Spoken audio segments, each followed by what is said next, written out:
imagination. Imagination. Many of our greatest thinkers have spoken about the power of imagination. William Blake said that what is now proved was once only imagined. Now think about the importance of that. If you want to have something show up in your life, the kind of person you would like to become, manifest something new into your life, something powerful, whatever it might be, you obviously must first be able to imagine it. Your imagination. This is yours and yours alone. You can place anything into your imagination that you want to place there.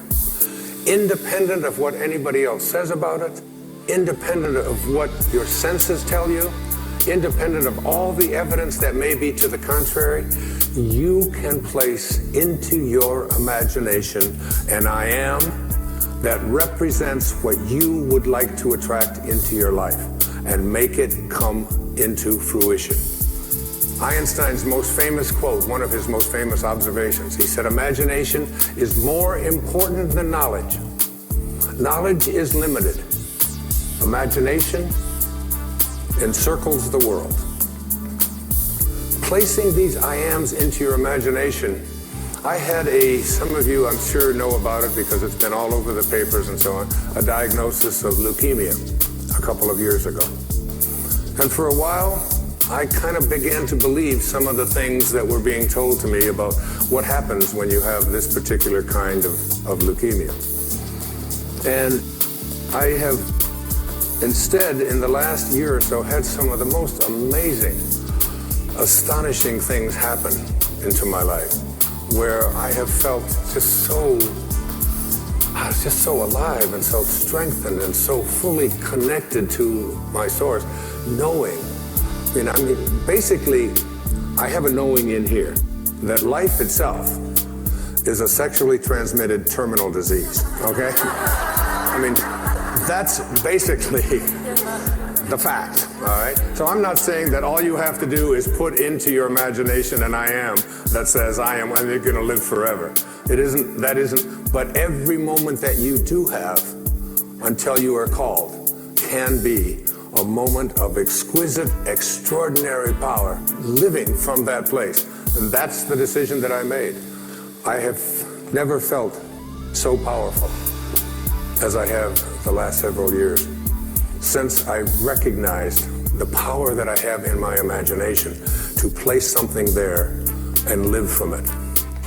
Einstein once said, if you want your children to be intelligent, read them fairy tales. If you want your children to be more intelligent, read them more fairy tales.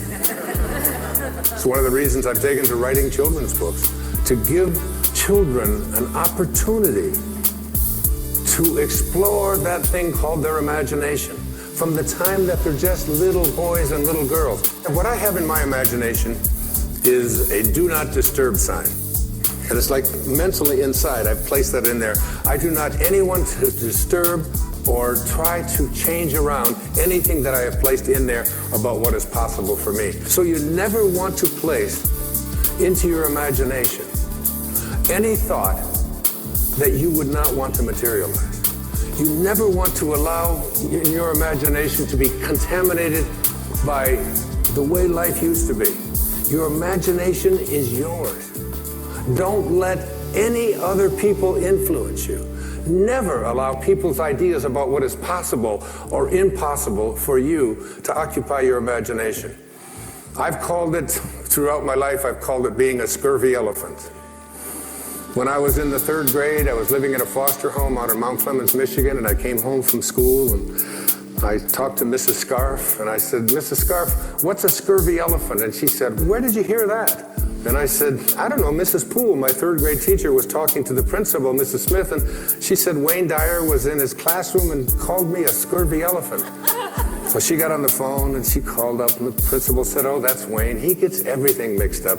She didn't say that he was a scurvy elephant in her classroom. She said that he was a disturbing element in her classroom. A disturbing element is someone who has in their imagination the possibility that they can do anything, that all things are possible. Again, it's one of those great lines from the New Testament. With God, all things are possible. Now you tell me, what does that leave out? What does all things are possible leave out?